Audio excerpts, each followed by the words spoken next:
back to my channel. If you're a new subscriber, let me know in the comment section down below how you found me. If you're a returning subscriber, thank you for tuning back in to see my face. I know, no long time no see, but y'all know how my life is. Hectic, it's school, it's everything is stressed, okay? But we're here, and you know, we'll be here for as long as we can. I try to post when I can, but yeah. And after I got talk about a ton of this video, we are doing an analysis by a regular person for the movie ENCANTO. Like, y'all, the amount of times I've watched this movie is unhealthy. It's unhealthy. Like, it was just that good, and it resonated with me that much. Like, the overall story of being like an immigrant child, you know, with families and their high expectations, and how a lot of times, even though they don't mean to cause harm is sometimes caused because sometimes parents and grandparents don't deal with their issues that they've dealt with, their traumas, and it just seeps into the other parts of the family and towards the kids and stuff like that. So yeah, I felt like it was a really good movie, and I enjoyed it very, very much. So without talking too much, let's get into it. Okay, if you don't know what Encanto is, it's the new Disney animated movie about a Colombian family. I want to say in the early 1800s, maybe 1900s, and you know, essentially their family is displaced due to a war. The main character is Mirabel, and her grandma had to be displaced when she first had her children and lost her husband during the displacement, and essentially magic was born through the loss of her husband, and this magic granted them a protection of mountains to surround their town, a house, and along with giving their kids gifts and stuff like that. Except Mirabel, our main character, did not receive the gift on the night of her special gift giving ceremony. And the story picks up, well, it shows us a little bit of that about grandma's displacement. It shows us young Mirabel, and then it cuts to like the scene, like the movie title, and then we get into older Mirabel, who's about 15 years old, and it's the day of her little cousin's gift giving ceremony, and that's where the movie essentially starts. And yeah, honestly, I really did love Encanto. I felt like it did a really good job of covering generational trauma, especially those within like immigrant families. And I know it was specifically based on a Latin/Hispanic family, specifically Colombian, but I felt like it really encompassed an experience that a lot of immigrant kids face, whether you're Caribbean, Asian, African, you know, a lot of things like that. And I really enjoyed it for that aspect, because even though it's specifically about this specific culture in terms of like music and what we saw, the overall message and who it would resonate with accompanied many different cultures, many different races, and many different ethnicities, which I felt like is why it was such a big success as it was. Okay, the first thing, girl, why my hair looking like that? Anyways, the first thing I have on my list is how the gifts, even though they were technically gifts, they were supposed to be things that were supposed to help them and the town and the family. I also think they're like low-key curses. And so now I'm gonna go through each character and how their gift was also a curse within itself. Yeah. So the first person I have on my list is Peppa, okay? Peppa, she has the power to control the weather, okay? She can make it rain and all of that. And I feel like the reason her gift was a curse was because her gift is essentially a curse because she was constantly trying to suppress her emotions. Not only suppressing herself, but her family was constantly trying to suppress her emotions, because we know that Peppa's emotions are tied to her powers, meaning when she's upset, you're gonna know because a hurricane is about to happen. But at the same time, I feel like people didn't really notice the little tidbits where like she's not able to express positive emotions either. What I mean by that is the night of Antonio's gift giving ceremony, when they were like in the little corridor before he had to walk out there, you know, she's smiling at Antonio, like she seems very happy, like she's proud that her son is about to go through this, you know, big like thing, like you're about to get powers, for Pete's sake.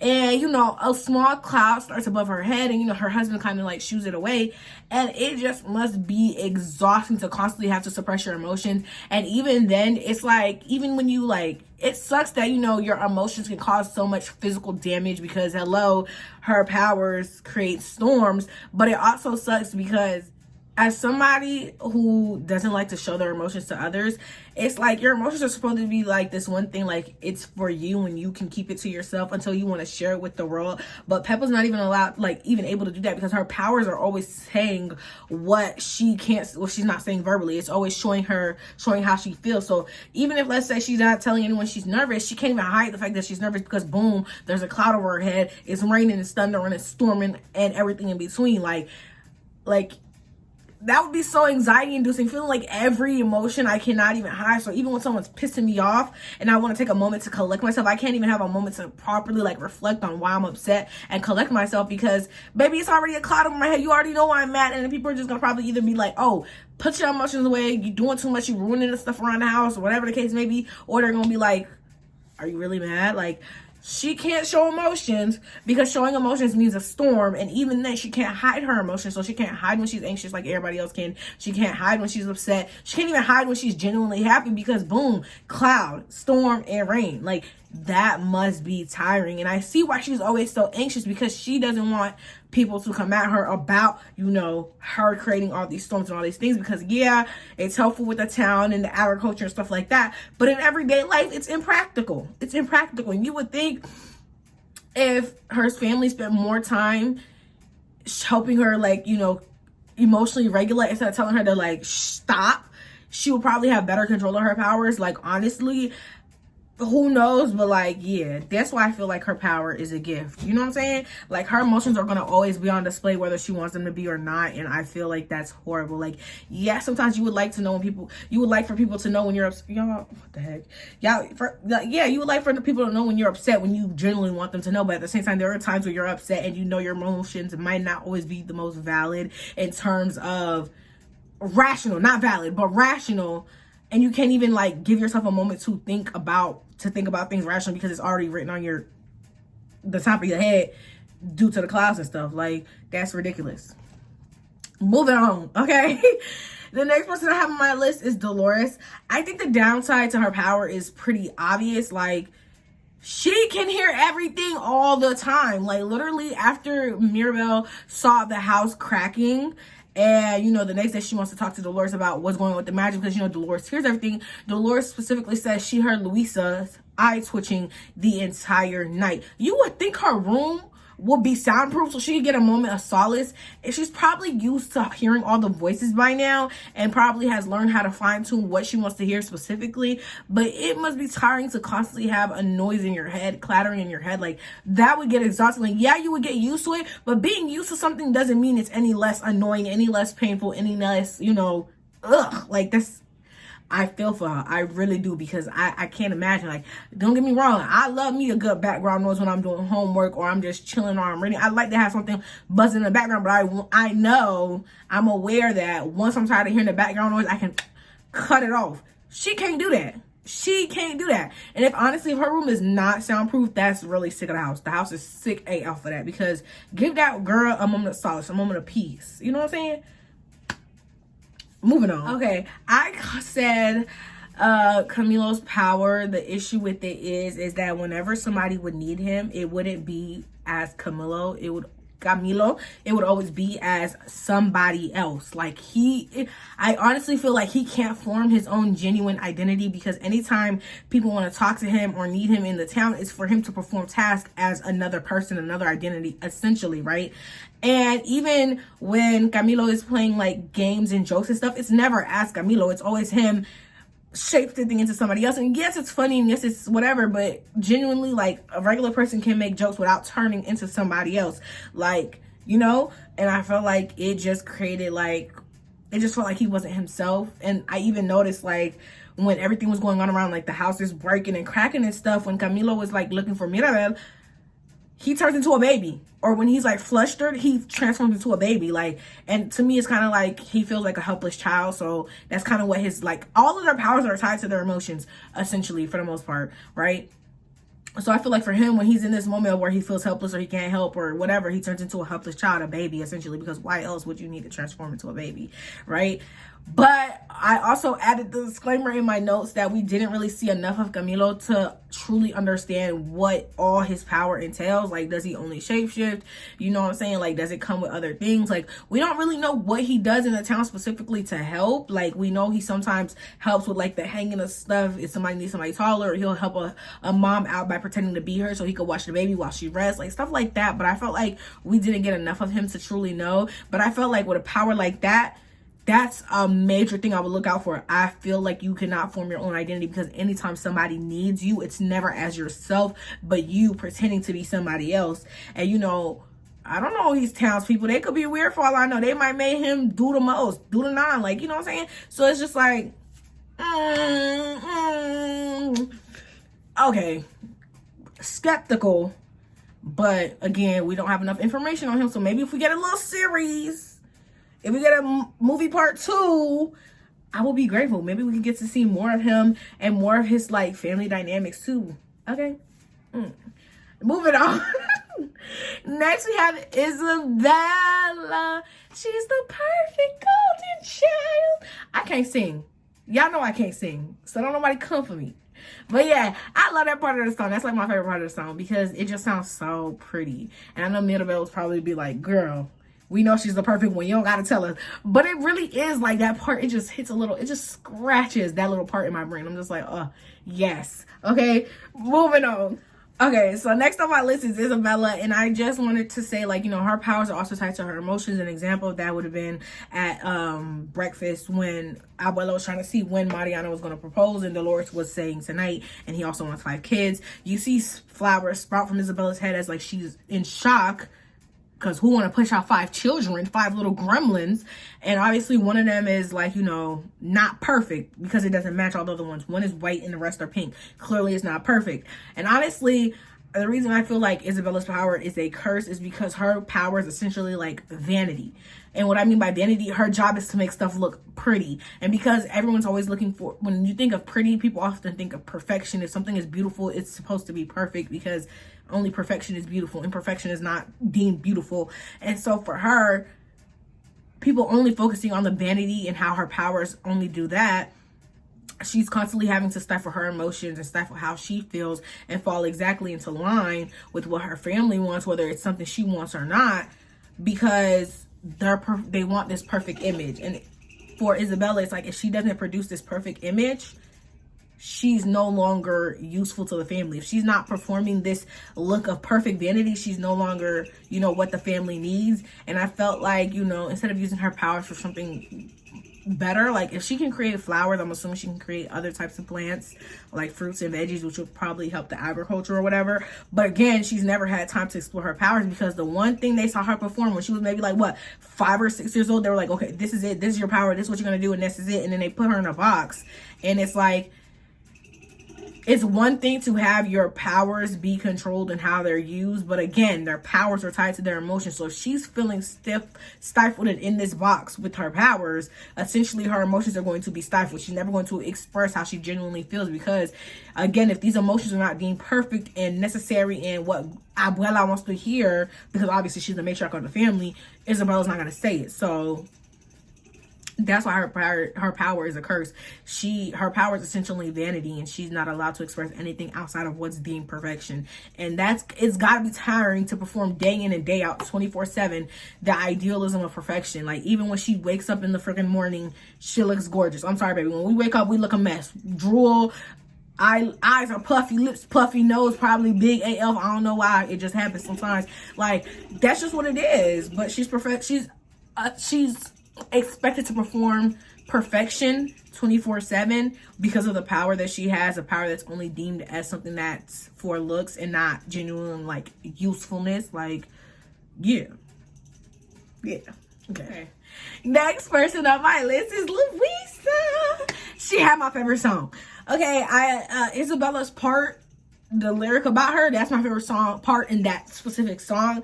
But Louisa honestly had the best song, because although I'm not the oldest out of all of my siblings, I do have a younger brother who I take care of and watch after.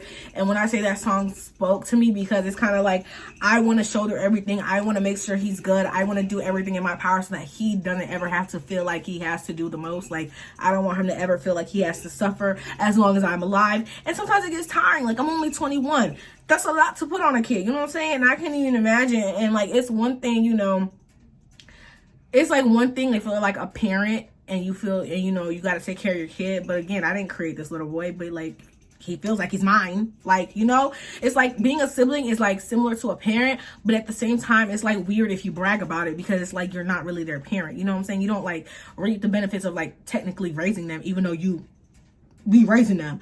But regardless, okay, the reason I think Isabella's power is a freaking curse is because people took this idea of her being physically strong and carried it over to the and burdened it to the idea of her being also emotionally and mentally strong, and she didn't have any weaknesses physically. So to them, emotionally, she also doesn't have any weaknesses, and that's where her power becomes a curse. And like, this girl literally could not, like, Shorty could not even literally like enjoy or relax herself, because she was under so much duress, feeling as if she didn't perform all the tasks that her family and the town expected of her. She was deemed worthless. Okay, and we're gonna circle back to everybody and their issues and not being able and feeling like they have to perform. Like, we're gonna get back to that, right?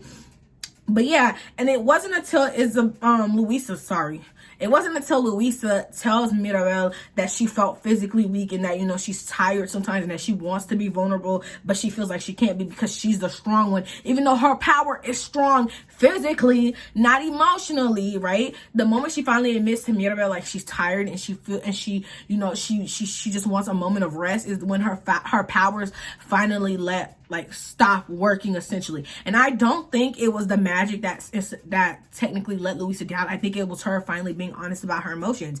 She was finally able to say she feels like a loser on her bum without her powers. She was finally able to tell Abuela, you know, I was, you know, talking to Mirabel and I was thinking about our conversation. I was thinking about what I was telling her, and boom, I start feeling weak. She's finally allowing herself to feel her emotions, and bam, her powers don't work. See, if they had emotional regulation, if she had been properly taught how to regulate her emotions, and people actually took into consideration that just because she's physically strong doesn't mean she's mentally and emotionally strong, maybe she would have been able to balance out having these weaknesses, which is just her freaking emotions, and her physical powers, where like even if she's emotionally feeling weak or mentally feeling weak, it doesn't translate to her physical powers. But because this family cannot separate the gifts from the actual individual, everything just mends together. So when one thing is happening to them mentally, this is what's happening to them physically in their powers. When they're finally able to be open with themselves, their powers act a little funky. Isabella with her freaking funky cactus and color popping plants, and Luisa feeling like she don't want to carry nothing no more because she's tired. My girl is tired. She probably been carrying this town, building all these buildings since she was 5-6 years old, because I'm pretty sure that's when they get their powers, you know? So like, she's trying to get in a moment to be like, dang, I'm tired, I'm weak, like I need a moment. And her body, and since she didn't want to give herself that moment, her body was like, you know what, I'm telling you, if you don't give your body a break, a moment to rest, it will break down on you when you need it at most. I.e., Luisa, she would not give herself a break. She would not be honest with herself about how she was feeling. And guess what her body did? It broke down on her. Your body will do what you will not allow yourself to do. You don't want to take a break? Your body will make you take a break, which is why a lot of people have exhaustion, mental breakdown. I've been there. I've been the type of person that runs myself so dry and so thin that it'll be like 12 a.m. and I'm working on homework and boom, burst into tears. Is it because I'm sad? Maybe. But it's essentially because I'm tired. I never give myself a moment to rest, to breathe, to recuperate. I'm just like, next thing, because I'm so worried about getting everything done in order, because I'm seeing people my age got it like this, you know? And, you know, on top of that, like I said, I'm an immigrant kid. Like, my parents are immigrants. They moved from Haiti to America. And, you know, my family and my parents are not shy with their dreams that they have for us. They tell us what they want us to be in life. They always tell us, you know, you got to do better than what we did. And you have such this expectation that you don't want to let these people down because you know how much they sacrifice for you. You're like, yes, I got to do it. That you never give yourself a moment of reprieve to breathe, which is boom, how you end up giving out, okay? If y'all can't tell, I really resonate with Louisa. I really do. Like, that's my girl. We like this, my sister, okay? That's my sister, per. I don't know if I mentioned in the beginning, but all of these characters are indigenous or Afro-Latino or mixed with indigenous and Afro-Latino, period, for the representation. I mean, yeah, there was clearly other people in there, but the OG family was what it was. Stop, you can tell I love this movie because I do. It's just too good. Let's get the bill first. Okay, let me move on. But yeah, that was Louisa and how I think her gift is also a curse. Moving on. Okay. Next we have on our list is Bruno. I feel like, again, like Dolores, this was a very self-explanatory one. Essentially Bruno's power was supposed to be able to see the future, but when people started not liking the futures that were being read to them, they started blaming Bruno, which is crazy to me because he sees the future. He don't make the future. His word is not law. The future is what it is. It wasn't like what he said is what's gonna come true. No, it's literally, I saw it, and so I'm telling you what I saw. It wasn't, oh, I'm gonna make up this to be mad at you and da-da-da. And seeing how Bruno acts, he's just a very socially awkward man.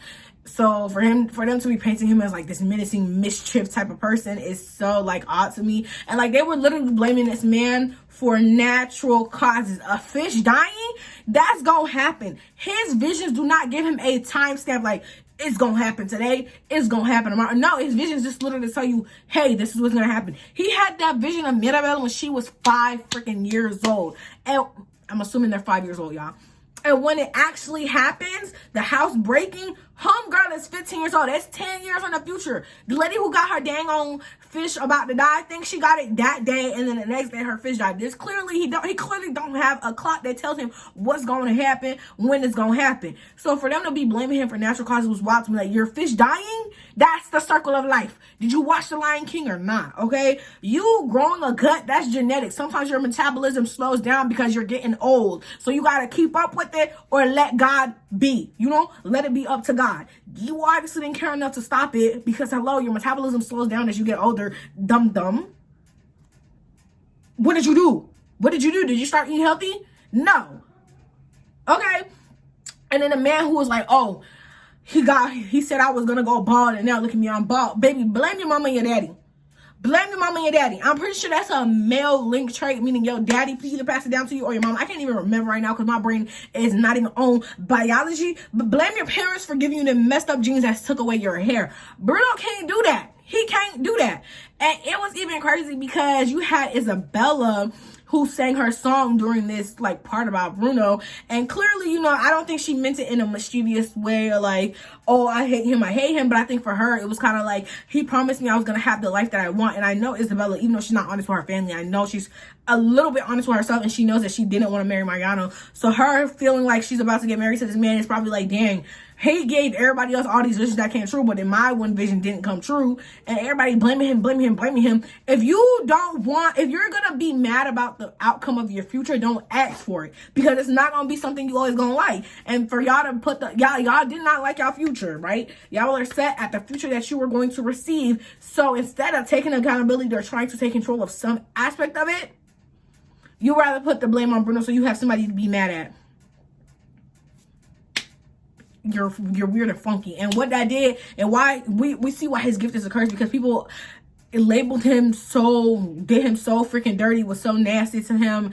And, you know, essentially he became so self-isolated, and like this man essentially had to run away from home because of his last vision. He felt like, oh, you know, he already knew how nasty it was when your gift didn't serve everybody how they wanted it to. And so he didn't want to put his niece through that, so he left. That's how his power is a curse. Something that's supposed to maybe help you prep, get yourself together a little bit for what's about to occur.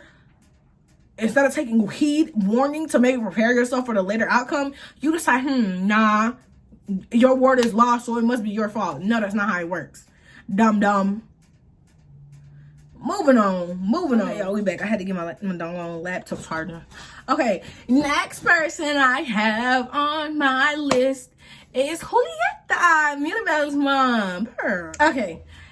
For what I wrote for Julieta, I said that her gift might be seen as a curse for the simple fact that if she's not physically healing the townspeople, she's trying to emotionally like watch over Mirabel, who she sees as being outcasted by their abuela. And the reason I said her gift is a curse is because, like Luisa, people think that her gift translates to emotional state. So because they think she can physically heal people, that means she herself must be a-okay. Because not one time in that movie did I see anybody check up on my girl. Not one time. Okay. Like, you know, it's kind of hard if everybody's like, oh, she's always so helpful, she's always helping me out, you know, she's doing what she got to do to make sure I'm straight, so she must be straight. Because a lot of people think if you're helping the next person out, that means you yourself are in an okay state, and that's not honestly true. A lot of people are able to help others out without helping out themselves. So that's how I view her gift as a curse, because essentially she's being like relegated to peacemaker, healer, and all this other stuff, while her personally, there's no one doing that for her. I would assume her husband's doing it for her, but he's so accident prone. Who even knows at this point? Whatever. And then I also felt for her. I really did, because, you know, you have this whole town of people who like need you, but then you have your actual daughters, the people you gave birth to, the, you know, your children essentially, who are supposed to be your world, the people that you take care of constantly. And, you know, she couldn't provide the same things that she provided to the town that she should be providing to her daughters, because you have Luisa, who's physically strong, so she's virtually indestructible, along with the fact that she won't show any of her emotions. Then you have Mirabel, who's trying to live up to her family expectations without having the necessary tools, i.e. a gift. So she's constantly saying she's okay, because she feels like if she honestly expresses that she's not okay, it will only isolate her more. And then you have another daughter who is essentially perfect. There's nothing wrong with her, when all these kids obviously have issues and need their mother, but because there's already this expectation of being, you know, the best you can be and providing all the aid that you can, these kids don't feel like they can be honest about their emotions and their feelings. And yeah. Hey y'all, the next and last person I have on this list with a gift is Tonito, Antonio. Okay, I know he didn't have his gift for long, but for him, what I wanted to focus on more was the fact that, you know, he had a lot of pressure on him as a kid, because before him was Mirabel, somebody who didn't get a gift, and he's the next person in life to get a gift. So there's this pressure of what will happen if the gift doesn't work for him, because if it doesn't work for him, it's confirmation that, you know. But yeah, I was saying, he had this pressure of, if the gift didn't work, it was confirmation that the magic was indeed dying out, and, you know, that Camilo, because he's the youngest before Mirabel, who got their gift, and that apparently no one else is getting their gift. But if it did work, he's essentially like, I don't want to say betraying Mirabel, but it's kind of confirmation that Mirabel is the odd one out within the family, because she's the only one who didn't get a gift. So yeah, and on top of that, he had to have realized the way that Abuela treats Mirabel is very different from the way that Abuela treats everybody else in the family, which also confirms the fact that Abuela's love and affection is very, very conditional. It's conditional to what you're able to do for her in terms of what your gift can provide for the town. Is it truly useful? Can she find usefulness for it? And that's scary for a little kid to know that your abuela, who loves you dearly, who's showing you all this love and affection, is always telling you how special you are, how great and amazing you could be, can essentially flip the switch on you the next day because you didn't get your powers.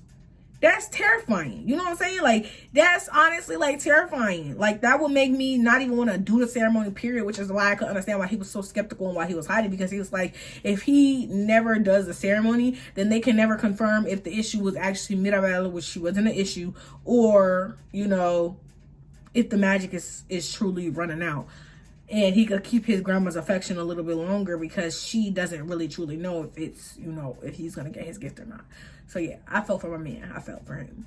Yeah, the reason I didn't give his gift a curse per se is because I didn't see enough of how it worked. Like, I know he can talk to animals, but I need to see how it kind of works within the town to you know, specifically say what the curse would be, because that's kind of what I did with everybody else. I see how they gift interacted with the town and then went like that. Yeah.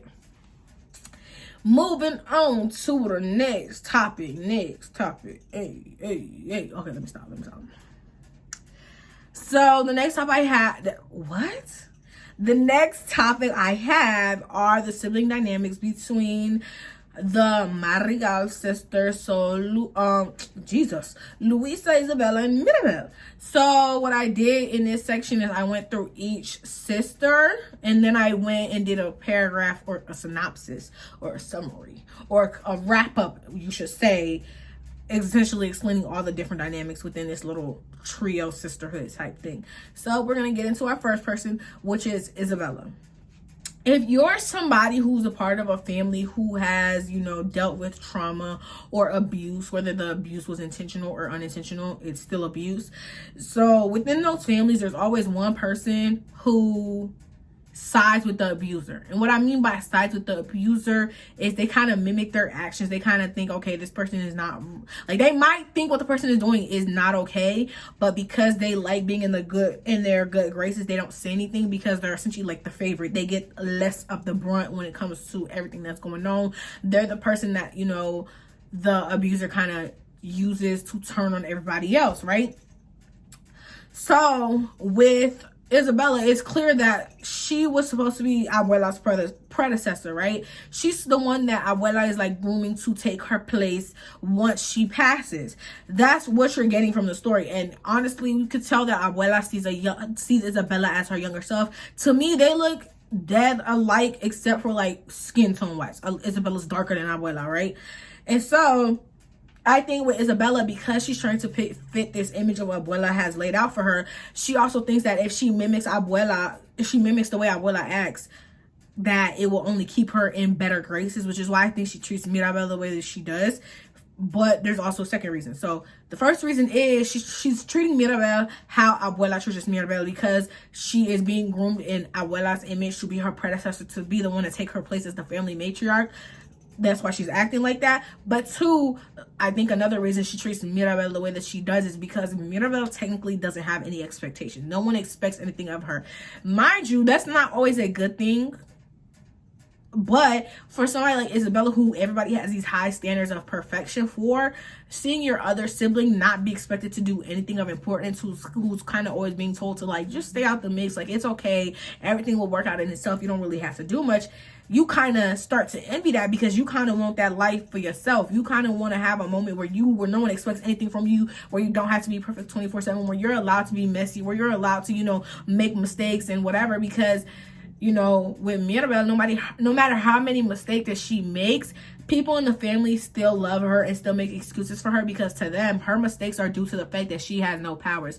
To them, Mirabel's mistakes are essentially like, clearly there's something wrong with you because you ain't getting no gift. So if you make mistakes, that's understandable, because clearly there's something fundamentally going on with you as an individual that's not okay, which is why when she makes mistakes, it's to be expected. She's allowed to make mistakes, and the family's still gonna be like, you know, you still one of us.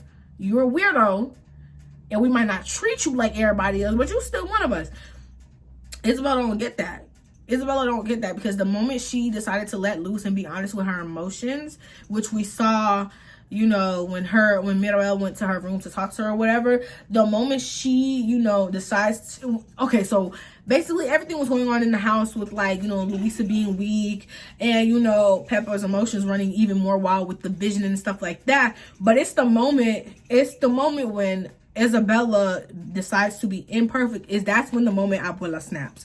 When the person she has created in her image is shown to be imperfect, like a human being is, that's when Abuela finally... Okay, y'all, so yeah, Abuela snaps and whatever the case may be.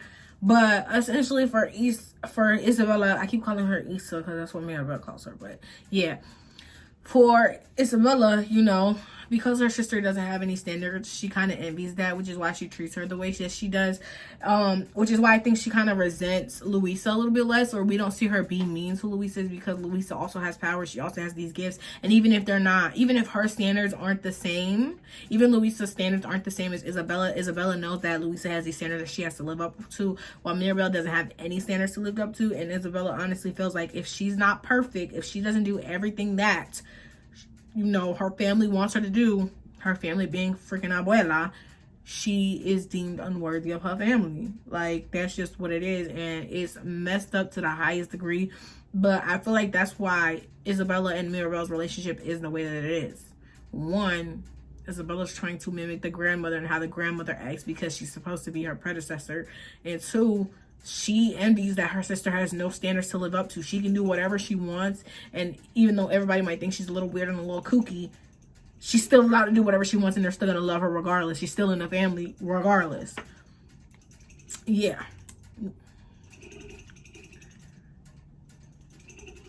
Y'all, this little lip oil for Family Dollar, it do what it gotta do. It do what it gotta do. Okay, moving on. Whatever. So with Louisa, you know, she's the middle child. She's the one that's kind of left to be the mediator for everybody. She's the one who is like the stoic one and never showing her emotions. Because for her, showing less emotions means being less of a burden to her family, being the one to cause less problems. And, you know, although no one ever truly voices the constant pressure in the family, and by no one I mean like none of the family members sibling or otherwise, about how they need to be perfect and fulfill Abuela's expectations, they all know that it creates a constant tension, a constant pressure, and a constant animosity in the house. So with that being said, Louisa doesn't want to essentially add to the burden that everyone else is already feeling with her emotions, so she kind of just keeps everything to herself, especially because Abuela is preoccupied with grooming Isabella in her image, or what she thinks her image is, because, you know, Abuela's not being truthful with herself. She has issues that she needs to work out, but like a lot of immigrant people, they kind of just suppress and compartmentalize, y'all know what I'm trying to say, every emotion and everything they have that they're dealing with, that they can't truly, you know, be honest with themselves. But yeah, so Abuela's, you know, grooming Isabella in her image, or what she thinks her Isabella is, and then her parents are constantly occupied with Mirabel because they're trying to make sure, you know, she doesn't stray like how Bruno felt, because Bruno was the odd one of the family, even though he had a gift, and now Mirabel's the odd one of the family. So her parents are constantly trying to like coddle Mirabel and protect her, you know, making her feel adequate in a family with special abilities. So Louisa doesn't really feel like she has a certain shoulder to lean on. And I don't think anyone has ever genuinely asked Isabella, you know, are you okay? Like, they might have said it in passing, like, how are you? Are you good? But they probably never truly meant it. Like, they weren't looking for a genuine answer, like, oh, I feel sad today, or oh, I feel a little weak today, or what. Like, they never were really looking for an answer like that. So, you know, she not wanting to disturb this already established dynamic that's probably been going on for a minute since Mirabel didn't get her gift, you know, she wants to keep the peace that there already is. So she just keeps everything to herself. She doesn't want to add to everybody's pressure. She doesn't want to change the dynamic that's already flowing. She doesn't want to be more of a burden if she changes how things in the house are ran. Because, and the reason she does that is because she herself feels the immense pressure to be perfect, and always feeling like if she doesn't do what she's supposed to, she's not worthy. So she understands that genuine feeling. She understands how much it could be on herself. She understands that it could be a lot for other people, and she doesn't want to add to what they're already feeling, which I'm sure she wouldn't really want anybody else throwing their baggage on her. But with everybody else, they kind of have people like Julieta has her husband, Pepa has her husband, Camilo and Dolores, they kind of have their parents and each other, because no one's technically the odd one out, you know. And then Isabella, she has her parents, but she leans more towards Abuela because, you know, again, Abuela's trying to groom her in her image. And then her parents are so worried about Mirabel, it's just kind of like she doesn't really have anyone to kind of have like as a leaning shoulder. So yeah, so on some level, you know, they kind of all just understood what was going on. It was kind of just like an unwritten and unspoken rule. So I feel like with that scene when Mirabel tells Louisa that she's carrying way too much, I feel like that's the first time somebody was being genuine with Louisa and telling her, hey, like, you don't gotta carry all of this. You don't gotta do all of this 24/7, which is why she feels weak and can't carry anything. But in reality, she's not necessarily weak, like she doesn't have the strength, but she's kind of being weak or open with her emotions, because apparently emotions are a weakness. And yeah. Next sibling. All right, y'all, next sibling is Mirabel, obviously the last of the trio. With Mirabel, like most young siblings, you're kind of the most ignored and neglected. And what I mean by that is, like, the adults feel as if they already did a good job with, like, the older siblings. Like, there's already an example set in place of what you're supposed to be doing, that they're kind of like, okay, I don't have to really do too much because I've already set these two up. Follow what these two did, and boom, you're good, right? So yeah. So like, yeah, just follow the blueprint that's been laid out for you and you should be fine. And not only that, but with a family like Mirabelle's, the older ones never it's like a two-sided coin. With families like Mirabelle's, it's either the oldest one rebels and like basically opens up the door for the younger siblings, but if the older one doesn't rebel, most likely the middle child ain't gonna rebel, but the younger child will raise hell and will rebel. So essentially Mirabelle's like the one rebelling because Isabella ain't do it and Louisa ain't do it because they fit the status quo in the family, so they didn't feel the need to. Mirabelle doesn't fit that status quo, so she has to be the rebel. She has to be the one that's different, whether they like it or not. Even though she tries her best to fit to their standard and to fit their status quo, she doesn't and she cannot. Homegirl don't got no powers, therefore she will never fit the status quo. No matter how hard she tries, she not fitting the status quo unless she magically develops some powers. And even then, people are going to be like, why'd you get him so late? It's gonna always be something. It's gonna always be something, right? So she has to be the rebel. Not only, then there's also the other fact that, you know, without her being like the odd one out, she's also the youngest. She's the baby of the family amongst her collective, like, close immediate family, not like the cousins and stuff. So her parents baby her, they coddle her, especially with her being so different from her siblings. Her parents feel more of a need to be like a mama bird, a mama bear or whatever, and protect their young cub who's so different from the others, who has this like weakness, i.e. no gift. So yeah, and her parents being so like overbearing with her, sorry y'all, let me pay attention. Her parents being like so overbearing with her doesn't really give her a space to grow as a person and find her purpose within the family, because they're always trying to, you know, like stay like this, do it like this, and Abuela won't do this and do it like this, and you know, make yourself. They essentially try to make Mirabelle like less noticeable. Like they don't want her to be too big that is brought to people's attention, but they don't want to make her feel too small where she doesn't feel like a person. So yeah.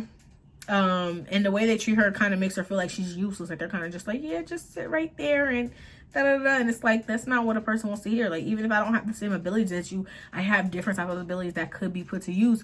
But did everybody think about, hey, she's human, maybe she could do something else? Da-da-da. Nah, y'all worry so much about some darn own gifts that. Moving on. So for the wrap up. Let me stop for real. So essentially, each sibling is kind of looking at the others and kind of wishing for what they had. Isabella's kind of looking at Mirabelle and wanting to have that freedom of having no standards where mistakes are allowed to be made and they won't hate you or whatever. Then you have Louisa, who kind of just like wishes she had like that close personal relationship that her siblings had with like the other members of the family, like people genuinely checking up on them, or what she feels is genuine or what she thinks is genuine. Obviously for Mirabelle and Isabella, it's not necessarily genuine. It's more so out of one, I'm living through you, and two, I feel like I have to hold you because you're a fragile doll or a fragile little bird that could get hurt at any moment.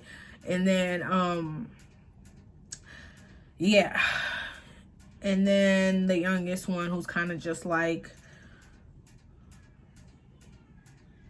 wishing they got more attention, and that didn't have to do with the fact of highlighting that she's the odd one out, that she doesn't fit like the status quo.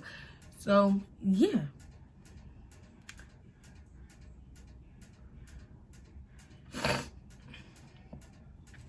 Now I know y'all been waiting for this one, and I know we don't talk about him. I know we're not supposed to talk about my mans, but let's get into Bruno.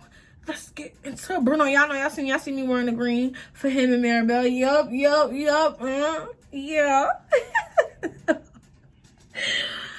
This is me with not enough sleep. No, for real. Let me stop playing though, y'all. So first I want to say, Disney tried to trick us. They tried to trick us because, you know, a lot of times with Disney villains, when you see the green, not Disney villains, but Disney characters, when you see the green motif being used, a lot of the time it's signifying that somebody is a villain. Okay, it's signifying that this person, they're bad news, they about to F up your whole day, your whole life. Okay, that's essentially what the green light is being used for, which is what they tried to do with Bruno. They tried to show us in that, oh, we don't talk about Bruno's song, when Camilo was showing him that, you know, yeah, it's the bad dude, like he's the one that messed everything up. Like they tried to essentially paint him as the person who like screwed up the magic, from what I was getting when I first watched it. So yeah, they did a good job trying to trick us, but I knew it was gonna work. I knew it was gonna work, because when I heard that song, and when I heard them blaming him for a dead fish and getting fat and losing hair, I knew they wasn't okay up here. I knew they wasn't all the way here. I knew it. I knew it was something off about that little group song that was going on, right?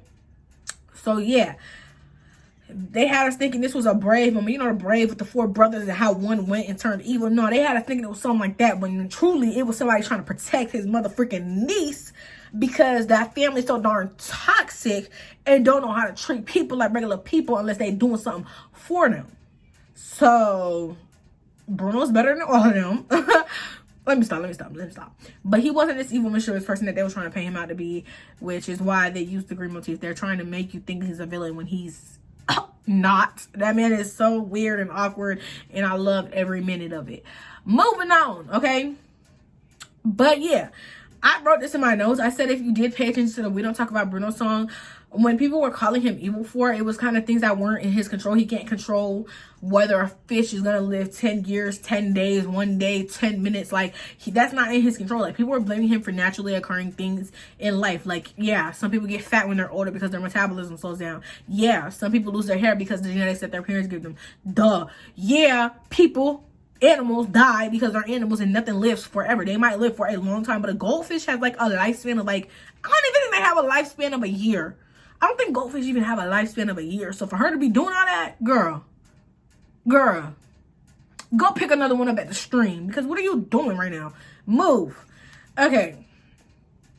Yeah. And then with his song, though, I think the person who had like the most honest description of him was Dolores, because she didn't necessarily say anything bad about Bruno. She kind of just said, hey, you know, he was kind of really an awkward man. He didn't really do much but kind of like just talk to himself and, you know, be a little weird and fumbly and like stutter a bit, which is a lot of awkward people. And, you know, she kind of was just kind of like, you know, because of the visions that he was giving people, his visions weren't always that great. People kind of just started giving him the reputation of being like this mischievous, evil person out to ruin their lives, when it wasn't really the case. It kind of just was like, he gave you a vision, you kind of didn't understand what the vision meant, you kind of didn't like what it meant, so y'all essentially made him the bad guy. So yeah. And then I think the person who had the most far-fetched description in that doggone song was Camilo, because Camilo is essentially the same age as Mirabel. They might be a couple months apart, but I'm pretty sure they're both 15. If they're not both 15, then I think Camilo's like 16. He don't have that much up on Mirabel in age, meaning when he saw Bruno, he was probably like 5 or 6 years old. And, you know, as a kid, you know, you don't really see people how they actually are. Somebody you might have think is creepy is probably just a very stoic or very awkward person, but you didn't really understand it as a kid or whatever. So him being 5 or 6 years old, him thinking that Bruno was 6 foot tall is probably because he himself was probably like 2 foot tall.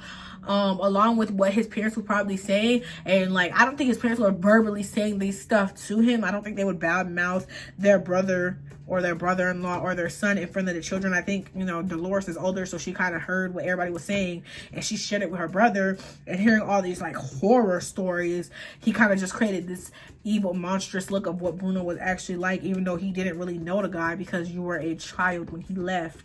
So yeah, that's why I think she has the most, you know, far-fetched one, and why in his memory Bruno is so menacing, because of all the stories he heard mixed in with him being like a kid that's like this tall, looking at somebody who's probably like all the way up there, because Bruno's the youngest of all the other triplets. So like, yeah.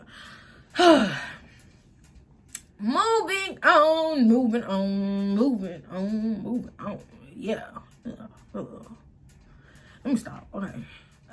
Next on my list is vision theories. I kind of just broke down Bruno's visions, what I thought about them, where my mind kind of went after watching the movie several times. So with the vision with Mirabelle in front of the house, I don't think it was an either or type of ordeal. I don't think the vision was saying the house is gonna break or the house is gonna stay intact. I think the vision was saying the house is going to break and then it's going to come back together. Like I think the vision was saying Mirabelle is going to up this house. She's going to break this house down and then she's gonna rebuild it.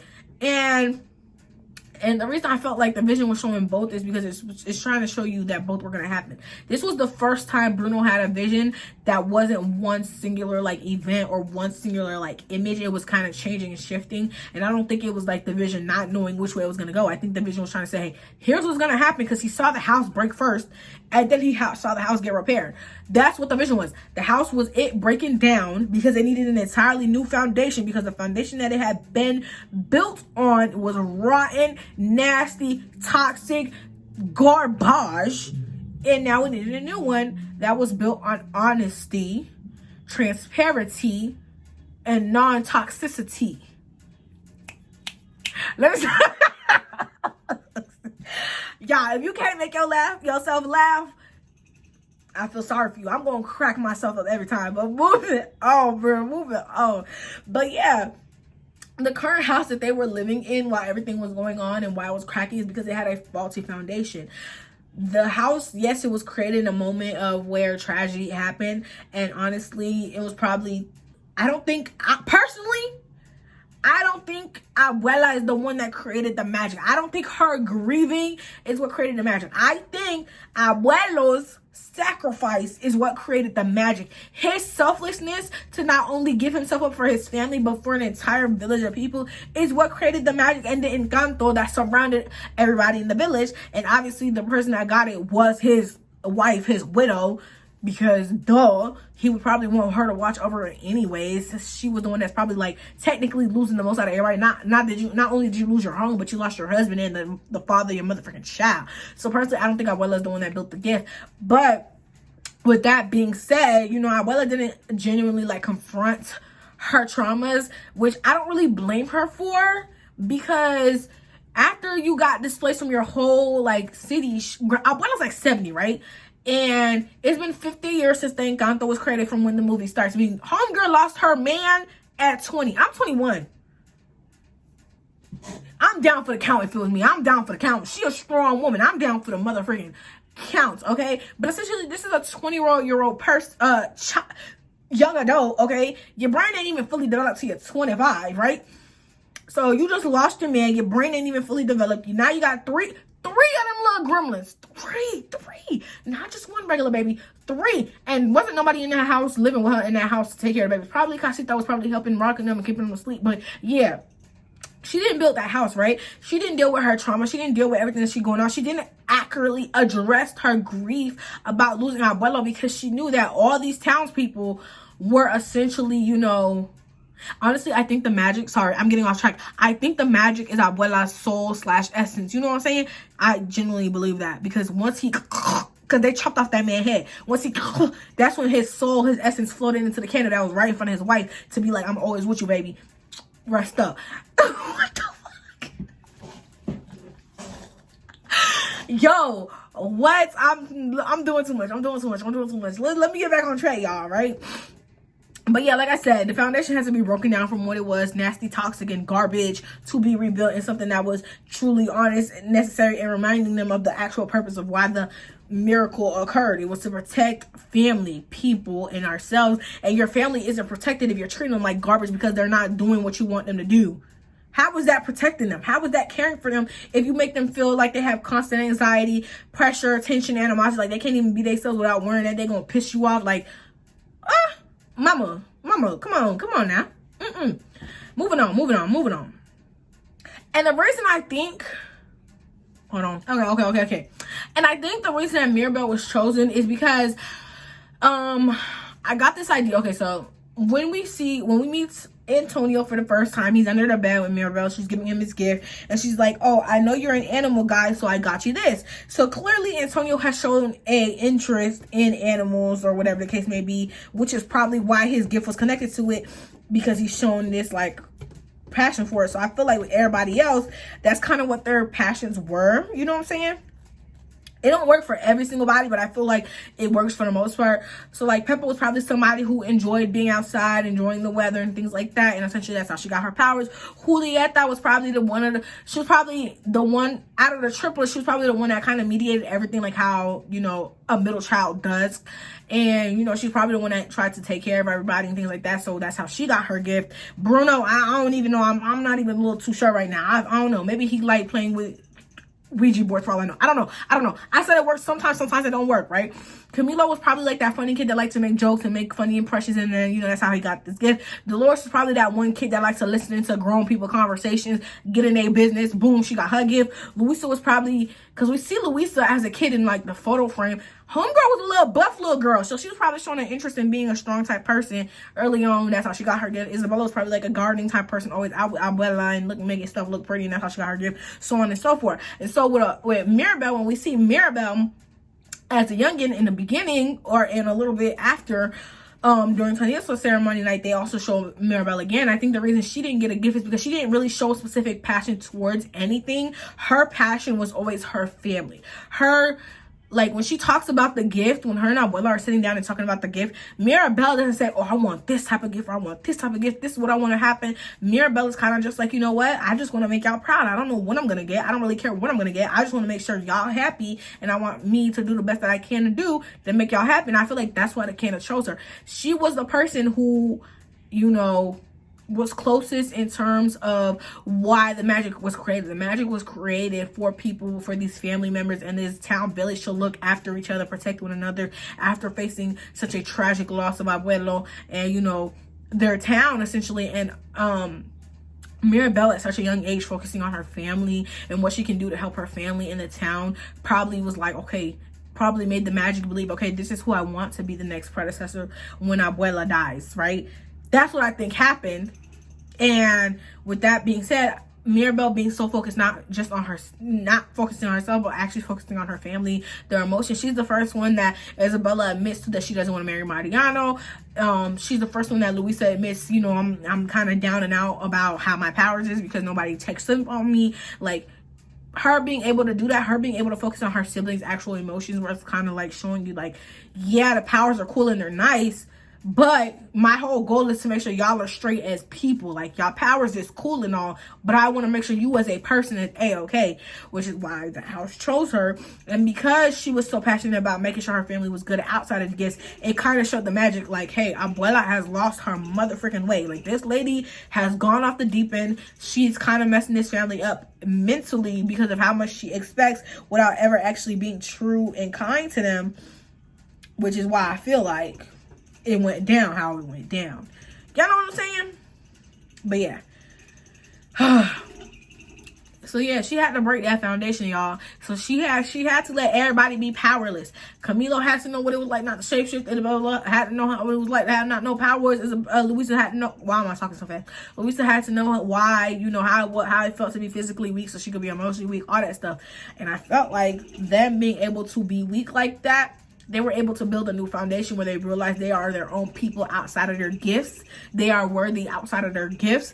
And even if they don't have their gifts, that doesn't mean they're worthless or not useful, especially because y'all done built a whole brand new motherfucking house. You know what I'm saying? At the end. So, like, yeah, it had to be done. It had to be done to show these people that you are you without your gifts. Like, the whole town will still love you without your gifts. This family's still gonna fool with you without your gifts. It had to be done. It had to. Yeah. Okay, moving on. And then the second part of the vision that we saw, right, where Mirabel was hugging somebody, everybody was kind of like, you know, the movie tells us, oh, the person she's hugging is Isabella. Wrong. She wasn't hugging Isabella. She was not hugging Isabella. What I think okay, I know the image did not look like Abuela that we see now, this lady, but the person she was embracing was a young Abuela, because look at this, right? Where Abuela and Mirabel hug is in the river. Where's that river? The same place Abuelo died. The same place Abuela has never returned to in the 50 odd years they've been living in this town, right? She was not hugging current day Abuela. She was hugging younger Abuela, the Abuela that did not get to heal, the Abuela who had to pick herself up by the bootstraps, compartmentalize her emotions, put everything on the back burner because she had 3 kids to take care of, and now a whole new village of people. Okay, Mirabel wasn't hugging Abuela. She wasn't hugging Isabella. She was hugging Abuela. She was hugging Abuela.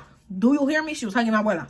She was hugging young Abuela, the person who essentially started all of this, the person who faced the trauma, who never got to deal with the trauma, who started this endless cycle of emotional trauma and abuse. That's who she was hugging. And the reason that we see Isabella, and the reason I say it was not Isabella that she was hugging, because when we finally do see Isabella's face, she's by herself. She's not standing near Mirabel. She's not releasing Mirabel from a hug. No, she's just standing there. That's how I know it wasn't Isabella that she was hugging. But anyways, the reason that they show Isabella is because we know that Isabella, since the time she's gotten her powers from, as far as we know, has been groomed in Abuela's image. Abuela has taken her under her wing to make her the next predecessor, right? So essentially, Isabella is a mirror, a reflection of Abuela. So if you can get to Isabella, and you can show Abuela that Isabella, this person that you think is the next you, is not perfect, then maybe Abuela will start to understand nobody should be perfect. Maybe if she can understand, hey, my one grandchild that's supposed to be like the perfect one isn't perfect, maybe she'll get it to her thick skull that it's okay to be imperfect. You know what I'm saying? Yeah.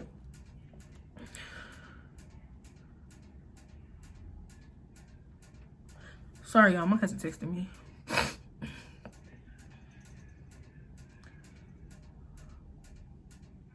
But yeah, the reason they showed Isabella is because Isabella was the catalyst. She was the straw that broke the mother freaking camel's back, because Abuela was living vicariously through Isabella. You can't tell me otherwise. And you can't tell me Mariano don't look low-key like Abuela, and that's why Abuela picked him. You can't tell me he don't.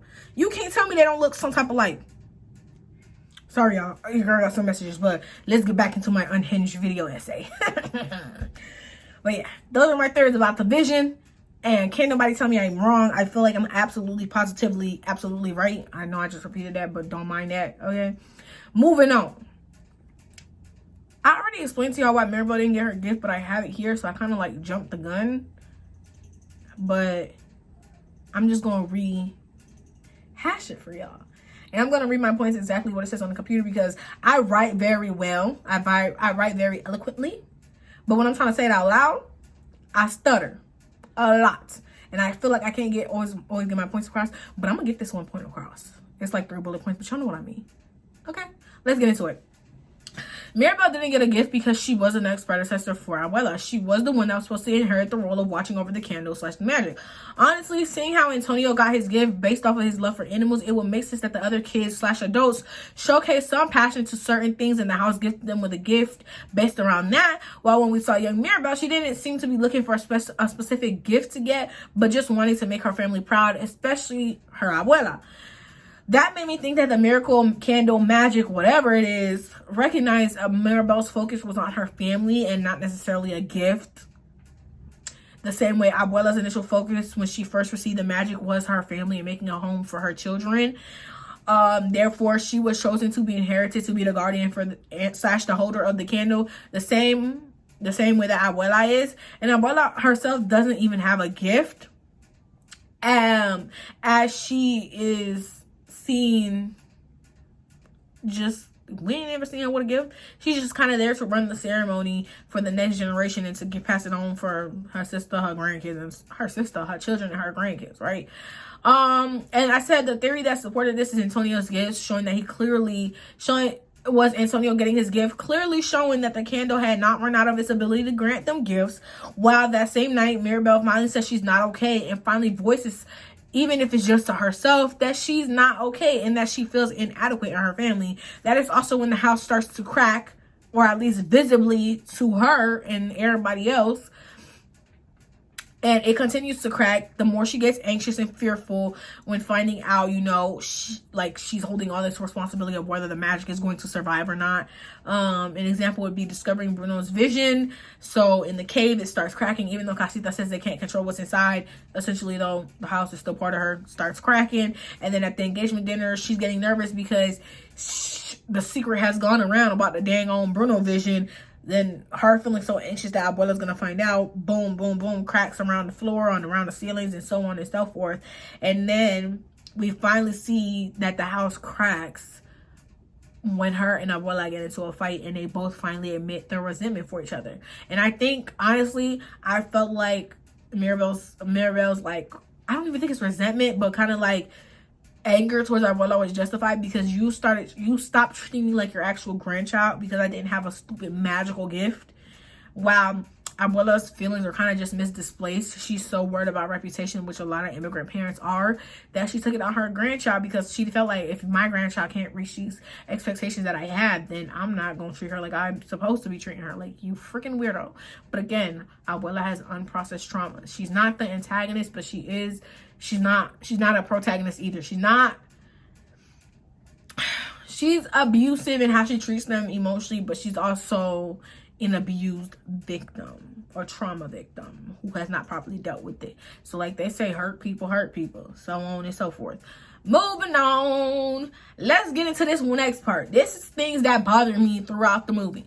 First one is, Abuela didn't do enough about apologizing for me. You know what I'm saying? Like, don't be wrong, I understand why she was acting the way that she acted, but the apology did not match the disrespect. I'm sorry, it did not. And I know it's a Disney movie. I know they couldn't get too much into it, especially because they had a certain runtime, and you know, it was getting towards the end real quick. But her apology was sugar honey iced tea. That itty bitty behind hug that she gave Bruno and Mirabel, like, girl, please. But again, I'm a child of an immigrant parent. And I know many immigrant children know that their grandparents and their parents do not apologize. They'll hug you, they'll offer you some food, but you'll never hear the words, I'm sorry. It's just not gonna happen. The day that happens, God bless you, because you're one of the lucky ones. But it just don't happen. Like, it's just not a thing. Like, and I think that goes for a lot of parents. They don't know how to apologize to their children because they don't feel like their children should get an I'm sorry, because it feels like they're admitting they're at fault, which they sometimes do be at fault. So instead of doing that, they'll just offer you food or a hug and think that's an adequate apology. It's not. But for a lot of immigrant kids, you know that's the best you're gonna get, so you just take it. Okay, moving on. Then I said every single last body owed Mirabel and Bruno an apology. So we already have the obvious people who was treating them like outcasts. But then I also feel like Julieta and Augustine treating Mirabel like a baby and not giving her time to develop herself was kind of insulting. So yeah, they still need to apologize for that. Even if they had good intentions, sugar honey iced tea outcomes still occurred. That's just how the dice roll. So do better. Next, I just don't understand. Casita loved Mirabel so much, but couldn't make her motherfucking room. Even if she didn't have a gift, even if she didn't have a glowing door, y'all could have still built Shorty an extra room. Like, let's be for real. Abuela don't got no single gift at all, but she still got a room. Y'all could have at least built that girl a room. Like, y'all had to leave her in the nursery. Y'all really had to leave her in the nursery. Y'all couldn't turn the nursery into her like actual room and then build a different nursery for what's his face? Like, come on now. Come on. Let's be for real. Moving on. It blew me, right?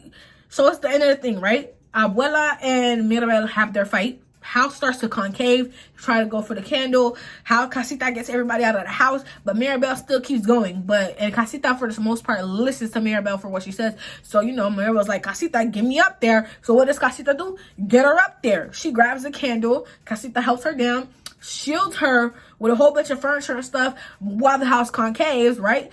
So the house is concaving. For the most part, we're assuming Mirabel's not hurt. Casita has, like, placed, you know, stuff over her. But let's be honest, this is movie world. What I know as an audience member, you as a movie person, actor, animator, cartoon person, you do not know what I know. So yeah, I know Casita protected her, but as far as you know, Casita ain't do nothing because Casita was technically dead, you know? So it blew me that her mom went to check up on her, but then freaking Peppa, who wasn't even in the doggone house when the thing fell and all her kids got out safe and sound, is saying, Julieta. You calling this girl, right? Because again, she heals, but nobody in your family got hurt. You call her away from her daughter, and the fact that the mother actually ran away from Mirabel to go see what her sister was screaming about blew me.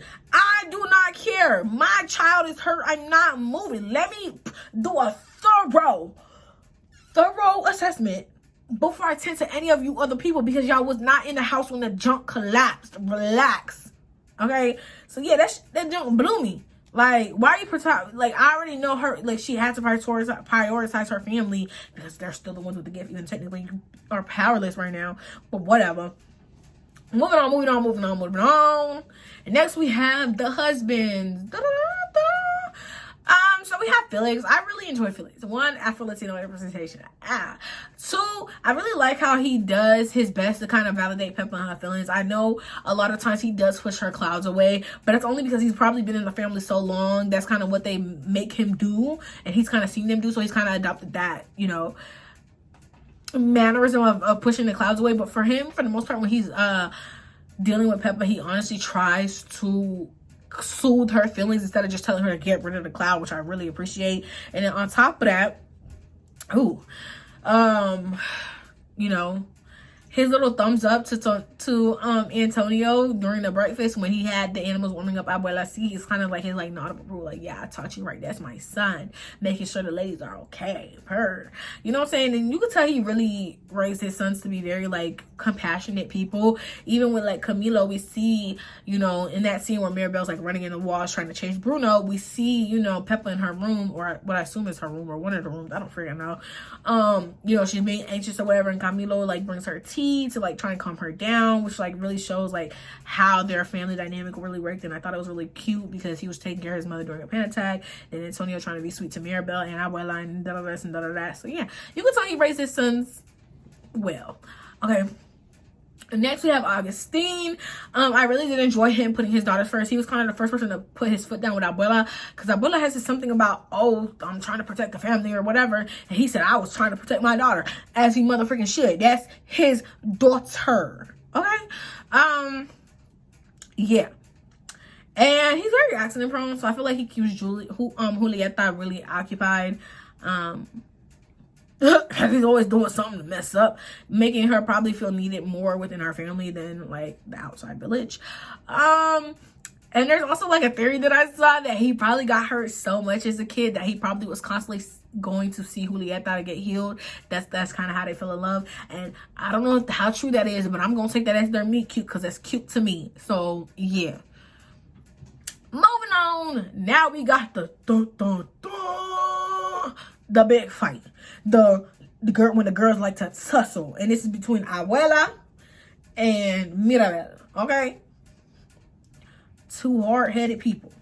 So during the argument with Mirabel and Abuela, you can kind of see the house cracking as Abuela's like talking ish to Mirabel, clearly showing that her bias and unwillingness to like see her family beyond their gifts or lack thereof, clearly showing that she was aiding and breaking the house. Because a lot of the way the movie was like framing it, or like the way the family members were framing it, it was kind of like, oh, the house is only breaking because of Mirabel, and that wasn't true. Because I think Mirabel was kind of going to take on the role that Abuela had. Abuela had as much power over the house as Mirabel, meaning like the reason that there were cracks inside the walls but not visibly on the outside of the walls is because Abuela is very good at hiding her emotions. So while she was a nervous wreck on the inside after the magic broke, after, you know, she had all these traumatic experiences and never spoke about them, and the house was cracking on the inside the same way Abuela was, appearance wise she looked perfectly fine, perfectly healthy, like not a nervous wreck, which is why I think the house looked like that. While Mirabel, when she's not okay, it's written on her face. Mirabel is not in Abuela. She's not a, oh, I'm gonna hide it. Nah, she's like, you're gonna see it on her face, which is why I think you saw it in Casita on the surface a whole lot more than you saw it on Abuela's. And then when Abuela's finally snapping at Mirabel and being honest about and showing her resentful feelings towards Mirabel and her toxic ways, that's when we finally see the house cracking on the surface level with Abuela. Oh, that wasn't even my notes, but y'all know I ate that up because I'm absolutely right. I'm absolutely right. Who gonna tell me I'm wrong? Because y'all know that makes sense. Y'all know it makes sense, right? Moving on.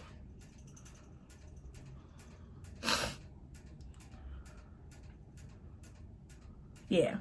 Another good example of Abuela kind of, you know, just even when things are wrong, she's always trying to put on this brave front, which a lot of people do. Is at dinner when everything goes left. She's kind of just like, we're the madrials, we're strong. Like, yeah, physically I might be strong, but emotionally y'all are a wreck, and it's messing up the physical attributes. If emotionally and mentally you're not okay, I promise you the physical gonna go with it real quick. And Abuela didn't seem to understand it. And she had to learn the hard way. So sorry about it. Moving on. That big fight was needed. A lot of times families need that big old blow up for them to actually address the issues, because this little running around the problem, saying petty stuff on the side, it's not going to help nobody. It's really not. Like, yeah. Moving on, right? Next section are things that I noticed that I enjoyed. The most obvious one that everybody's been saying is like all their outfits incorporated like their gifts into their outfits. And I feel like this only further proves that Mirabelle never had anything specific related to her. That's why she didn't get a gift. Her entire dress is filled with things that represent her family. And yeah, her name is also there. The majority of the dress represents her family and the miracle. And just that, you could tell that's her focus. Why everybody's outfits represent their gifts, and how that's their gift is essentially their freaking personality. But moving on. Yeah. Okay, so we already knew that Issa's power didn't grow until she finally admitted, not only to herself but to Mirabelle, that she didn't want to marry Mariano. But if y'all notice at the engagement dinner, right, when everything starts going haywire and Isabella is not in control of her emotions, she's kind of like shocked by like all the cracks in the house. Her flowers, boom, knock Mariano in the face. His nose looked like a smush papaya. Right? Because she was able to like let her guard down for a second because she was so startled by what was going on at dinner. Her powers were showcasing the emotions that she felt like she wasn't allowed to show. She did not like Mariano, and because she was able to say it out loud because she felt like she was going to discipline her family, her flowers, her gift was like, baby, you can't say it, I'm going to say it for you. And there goes the smush papaya nose. And I felt like it was needed. And then again, it happened when she was on the roof with Mirabelle during her song about, you know, her powers expanding. She's like dancing around on the roof again. Mariano, boom, gets hit in the nose because she's finally expressing herself, letting herself feel her emotions and letting her powers flourish with feeling all her ranges of emotion. Again, one of the emotions being she don't want to marry Mariano. She don't like that man like that. So boom, the flower gonna speak for her and punch him in the nose, which I thought was cool. AF. Yeah.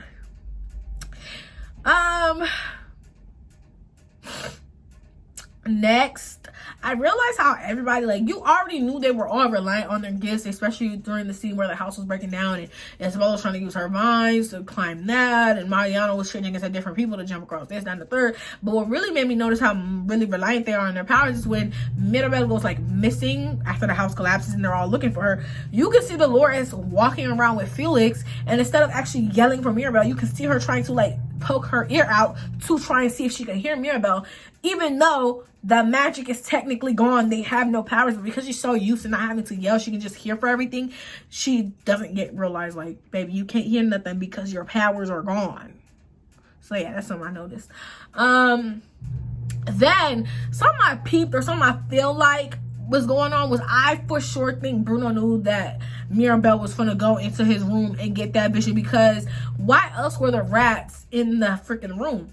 Why else would they be in there? Bruno had been in the walls for years. I mean, his little rat friends should have been in the walls with him, but yet here they are in his room, and it ain't like there's anything to eat up in that room, in that sandy old time castle type room, you know, hourglass behind room. So clearly he peeped Mirabelle going up in there and sent the rats to follow her to figure out what was going on.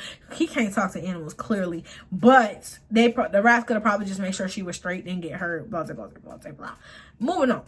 And I felt like when the rats climbed into that little statue thing, there might have been like a trigger in there to kind of like open that door before the sand fills it all the way up. Maybe I'm thinking too much. Maybe I'm giving Disney too much credit. But I like to overthink, okay? I like to analyze everything. And I think that's what happens. There was a mechanism inside that little statue's mouth when the rats went in there, triggered it, and then opened the door for Mirabelle. Otherwise, how else did they open it? That door was made of stone. Mirabelle is not Louisa. Homegirl ain't that strong. Sorry. Moving on. Something I really noticed, I was like, oh, Abuela is so like nasty, like, huh, like the way she was treating Mirabelle was so nasty. So at dinner, I noticed it before dinner, I noticed it in the like first scene where Mirabelle's like setting the kitchen table, but you really notice it in the dinner scene when Abuela like presents the family or whatever. Is behind her there's a tapestry, a family tree of everybody, and like around everybody is like little circles encapsulating them, and you know there's leaves, but everybody's circle along with the leaves are decorated with like a flower or a different type of plant, but Mirabelle's is like plain. Like, it has no decorations on it. Like, even Tonito's circle had something on it. This boy who don't even have his magic yet had some on it. But Mirabelle didn't have no decorations around her thing. And I was just like, wow. Wow. It's like that, abuela. It's like that. Bet. Mirabelle better than me. I would have been gone. Gone. You ain't got to worry about me no more. You do not have to worry about me. Because what do you, like, that's so nasty and passive aggressive. Like, ooh. Anyways, we're going to go ahead and wrap this up. Encanto was honestly such a great movie. Being the child of an immigrant family that has constant pressures to feel like they have to be perfect, even though I'm far from it. To make them proud, it sometimes feels like you aren't able to tell them about your own troubles because you remember everything that they've gone through to provide for you, whether it was moving to an entirely different country where they didn't speak the language, didn't know nothing about what was going on here to provide a better life for you, or anything else in between. You know, you kind of feel like what you're going through is kind of like incomparable to what they went through.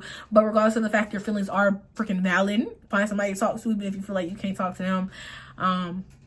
Yeah, I feel like this movie would be a great way for families with like immigrant kids to kind of start the conversation with their parents, because maybe your parent might not see what you're doing to them, but they might see how their parents did them, like how Abuela did Julieta, Pepa, and Bruno.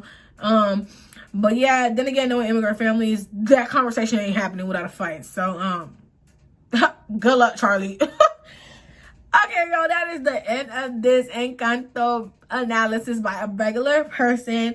Make sure y'all leave a like, comment, and subscribe. I do reply in the comment section if you want me to, if you had questions for me. If I forgot anything that you might have noticed in the movie, let me know in the comment section down below. Again, always please be respectful in these comment sections, because I do delete and block, because being nasty is not cute.